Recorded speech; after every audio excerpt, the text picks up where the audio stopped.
Beatrix Frisch, welcome to Money Talks. Hello, Tim. Nice to be here. First, let's talk about the ongoing Shanghai Auto Show. You say you've been out there. I did. What are your impressions of the exhibition so far? It's the nice thing we now can here in China go to a real car show. People obviously are very happy to do this. And a lot of interesting new exhibitors as well you would not really expect at a car show. So it's a full variety, it's lots to see and highly recommended to go.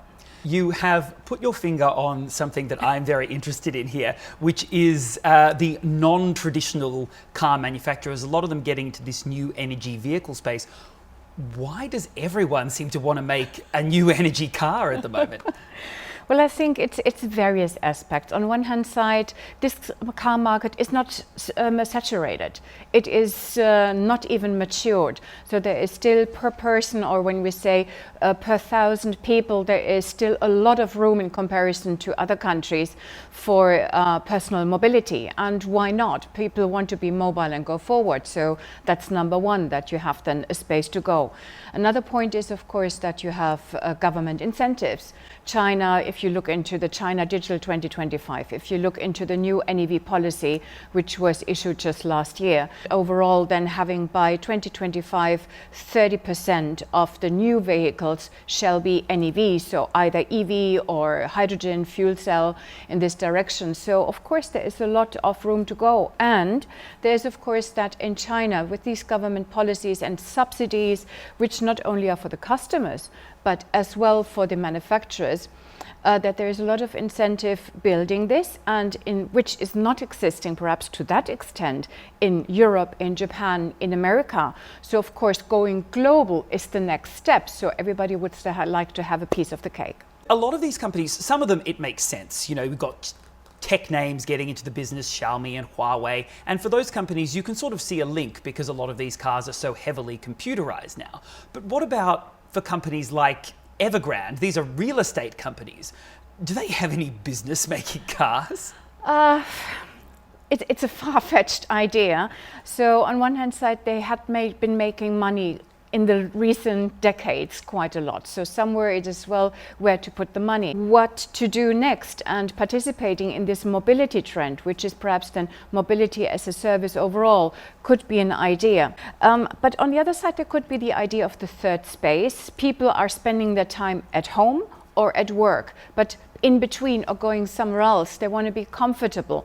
So that could be the link somehow to the real estate, the selling homes or furniture making companies. It's a bit of a far-fetched side, but on the other side, if you look back to Geely was actually a company producing refrigerators. And now it is actually one of the top selling companies, and with big ideas, 10% stake at Daimler. So yeah, why not? Going in and checking out, because they have a lot of link into supply industries. They might think they understand how to manage supply chains. Well, they might not have understood the depth of the supply industry in the automotive industry. Do you have a sense of how much success these companies are going to have? Because we have seen things go wrong. I mean, perhaps the most recent example could be, you know, l'Eco and the billionaire Jia Yueting, who pursued this dream of making new energy vehicles and drove the core business straight into the ground, and he's still trying to make these cars, still hasn't delivered a single car, still looking for money. You know, is that going to be a trend? Is that something that these companies should be worried about? Yes. Absolutely, because as I just mentioned, the automotive industry is a highly, highly complex one. And finally, as well, going into its safety about people. And so it needs to be considered. It's not just something you put out there and then you let it go like a fast consumer good.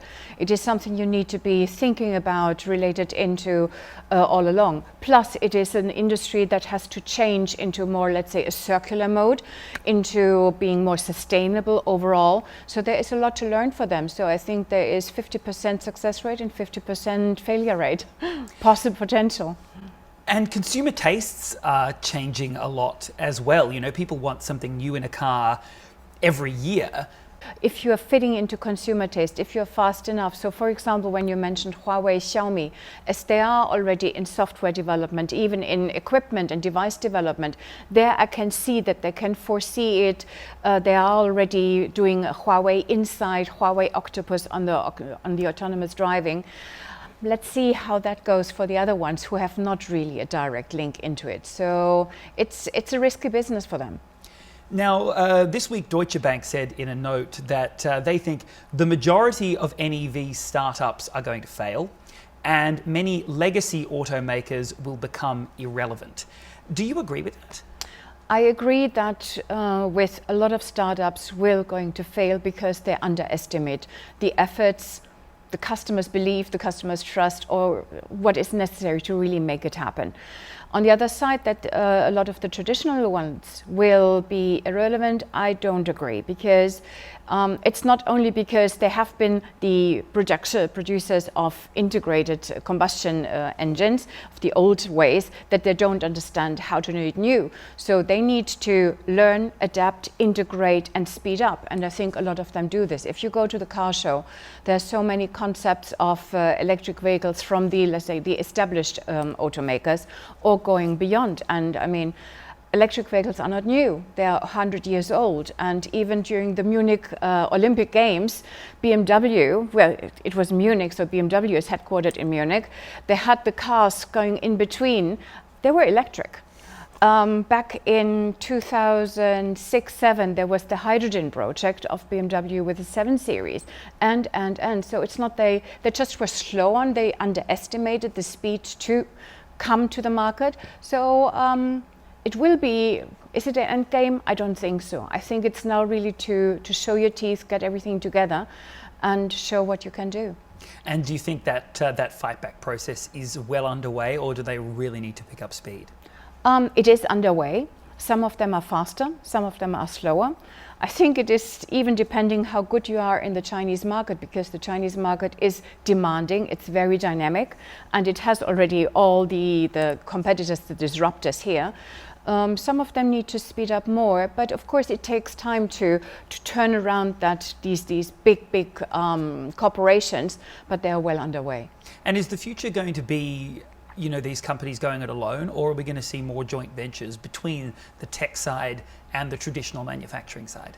I think it is joint ventures, integration going forward, because this is it's still, do you make it yourself or do you buy it from the outside? So it will be going into each other, and I could even see that perhaps one of the startups in these areas, because they're developing quite interesting tools, devices, programs, that they might not necessarily fail, but they will be perhaps integrated into the traditional OEMs or into different consolidations. So it will be an integrated business, because otherwise it doesn't work anymore. And on the China side, you know, China's had quite strong subsidies, a subsidies program for buyers of new energy vehicles that is being slowly phased out. But at the same time, China is ramping up its targets for achieving carbon neutrality. Looking at both of those factors, how do you see the future of the new energy vehicle market here? I think there will be, on one hand side, the government always looks into how is the market acting, and only because they're saying they're phasing it out. Well, when we had COVID-19 hitting last year, it was actually supposed already that subsidies are cut then, but now they were extended. So I think depending on the market economy and what is actually globally happening, that there will be reviews always and over. So even China government or China government process can be agile.